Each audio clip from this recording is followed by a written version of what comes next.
الحمد لله رب العالمين والصلاة والسلام على رسول الكريم أما بعد میرے بہن بھائیوں اور ہم مکتب ساتھیوں السلام علیکم ورحمۃ اللہ وبرکاتہ.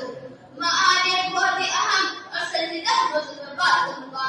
اس کا عنوان ہے شرک سب سے بڑا گناہ ہے.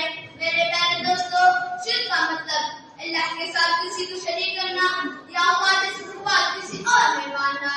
عبادت، دعا یا مدد میں اللہ کے علاوہ کسی اور کو کرنا.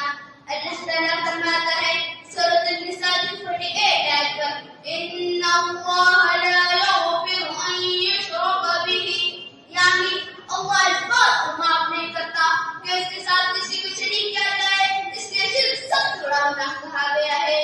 شرک سب سے بڑا گناہ کیوں؟ اللہ تعالیٰ نے ہمیں پیدا کیا، رزق دیا، آنکھیں، کان، ناک سب کچھ دیا، لیکن ہم اللہ کے لیے میں نعمتوں کا شکریہ کسی اور کے لیے کرے یہ تو بہت بڑی ناانصافی ہوگی. ایک دن نبی صلی اللہ علیہ وسلم نے حضرت معاذ رضی اللہ عنہ سے فرمایا اللہ تعالیٰ کا بندہ کرے کہ صرف اسی کی عبادت کرے اور اس کے ساتھ کسی کو شریک نہ ٹھہرائے.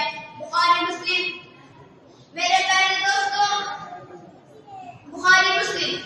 میرے پیارے دوستوں، ایک آسان مثال سے سوچئے آپ کی کاپی کسی دوسرے شخص نے خرید کر دی، لیکن آپ شکریہ کسی تیسرے شخص کا ادا کریں. کیا یہ درست ہوگا؟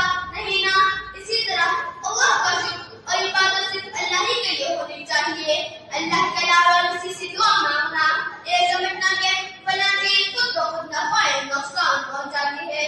اللہ جیسی طاقت کسی اور کو دینا، تعویذ، دھاگے یا ان چیزوں پر بھروسہ کرنا اللہ کو چھوڑ کر یہ سب کے سب شرک ہیں. ہمیں کیا کرنا چاہیے؟ اللہ سے دعا کریں، ہر کام میں کہیں بسم اللہ، مشکلوں میں کہیں یا اللہ